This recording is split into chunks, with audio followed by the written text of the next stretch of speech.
On the dark night of August 8, 1963, a Royal Mail train was traveling from Glasgow to London. In one of its carriages were bags filled with cash, worth around £67 million today, or approximately 800 crore rupees. The train driver, Jack Mills, was speeding through the darkness when suddenly a red signal light appeared at a crossing. This was highly unusual, as the signal turning red at that place and time made no sense. Still, Jack Mills immediately applied the brakes and brought the train to a stop in the middle of nowhere. For a few moments, there was complete silence, but hidden behind that silence was a master plan that would soon become one of the greatest robberies of the century, the Great Train Robbery.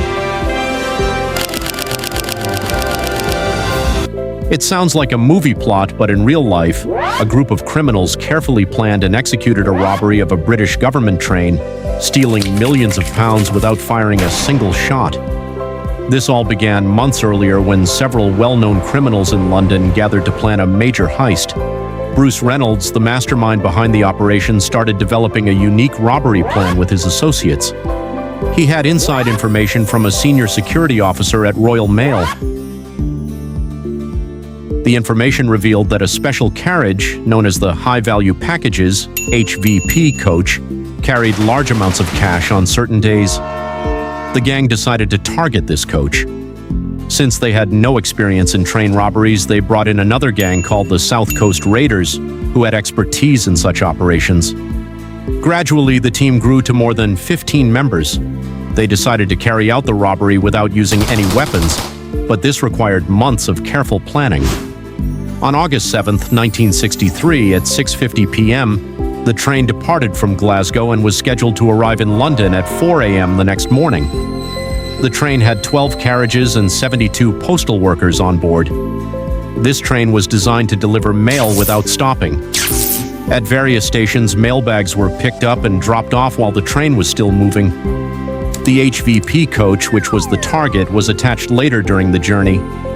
Normally, such coaches carried around 300,000 pounds, but due to a bank holiday weekend, this particular journey carried nearly 3 million pounds, about 12 times more than usual. Even more importantly, the security alarm coach was out of service that day. Instead, an older carriage without any alarm system was used. This was crucial information that the robbers had obtained from an insider. In the early hours of August 8th, around 3 a.m., the gang tampered with a railway signal. They covered the green light and used a battery to activate the red signal. When the train reached the crossing, the driver saw the red light and stopped the train.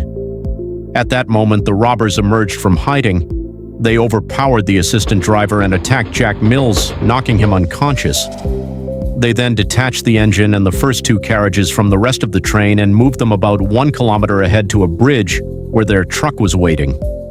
At the bridge, the gang broke into the HVP coach and found 128 sacks filled with cash. Working quickly, they formed a human chain and transferred 120 of those sacks into their truck within just 15 minutes. After completing the robbery, they escaped and reached their hideout about 45 minutes later. There, they divided the money and even played Monopoly using real cash.